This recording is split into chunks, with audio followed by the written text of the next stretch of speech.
Hello and welcome. This is Project Healing Waters, Fayetteville, North Carolina program. And today's fly is the no seal. This fly is pretty simple to tie. It only uses three materials: hook, line, and thread, and hackle. The hook is a dry fly hook, Umpqua. It's a size 16, 900 BL. Thread we're using is uni thread, 6/0, color black. And the hackle we're using is Grizzley hackle.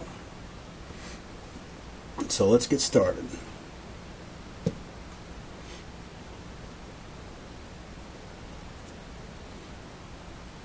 And what we want to do is we want to start the thread about an eye length behind the eye.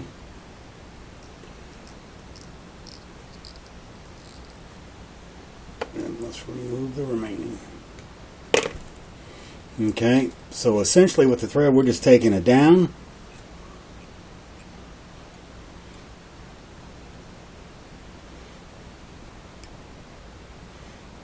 Just before the bend, and then we're going to bring it back, and it's all with touching wraps.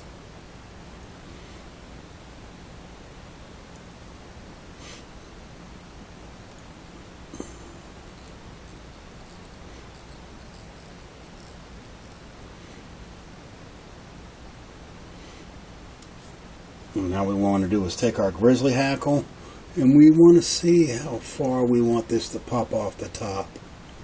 And that looks good to me. So we're going to bring it down and remove where we want to tie it in.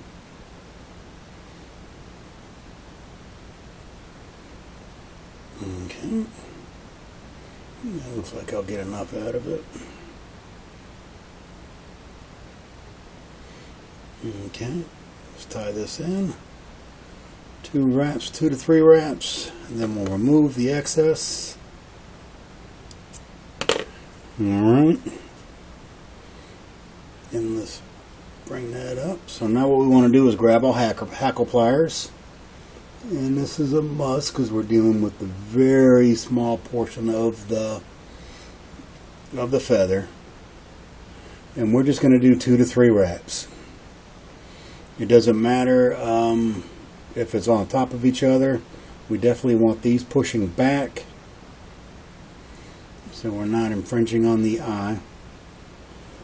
And I think that is, let's do one more. Okay. And like I said, we're bringing all this stuff back. So let's grab our thread.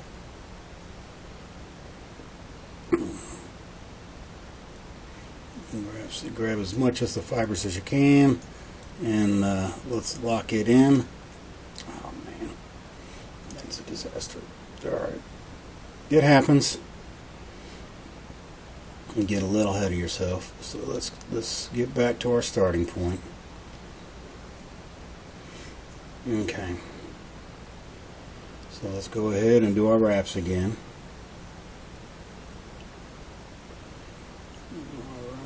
I think I got a little greedy there with that 4th wrap. Okay, so let's go ahead and let's secure the hackle.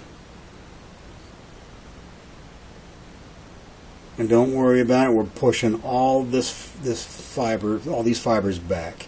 So let's go ahead and remove this. All right, that works. Pops off. All right, so now what we want to do is we want to grab all these fibers and bring them backwards. Alright, got those.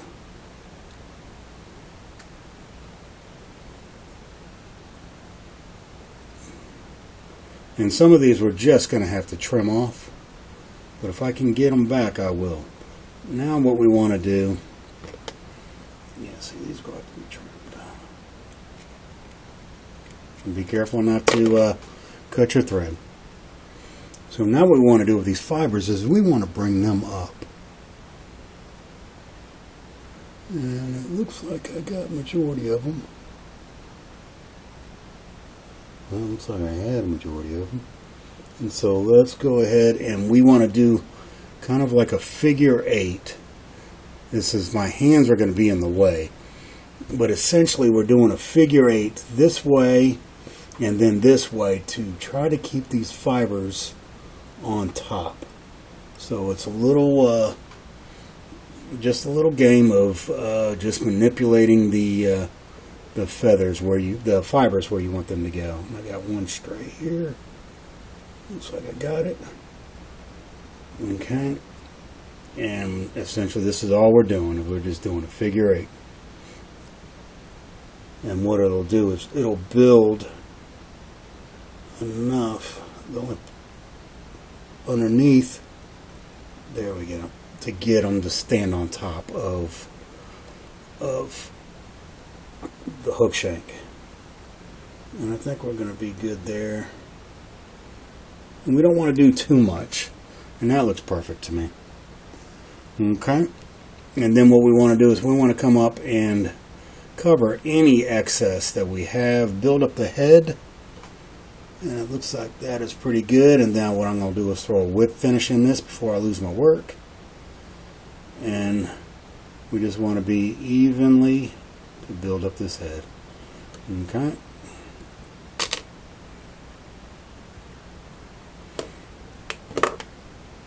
And there you have it. It's the no-see-um. This fly was made in Utah, and the story is that if the guy who invented this fly is on a river before you and he's been fishing this fly, you just pack up your stuff and move to the next spot because he has caught every fish in that spot. Now, again, if you have any comments or questions, leave it in the comment section and we'll get back to you as soon as possible. This is Project Healing Waters, Fayetteville, North Carolina program, and we appreciate you watching. Have a great day.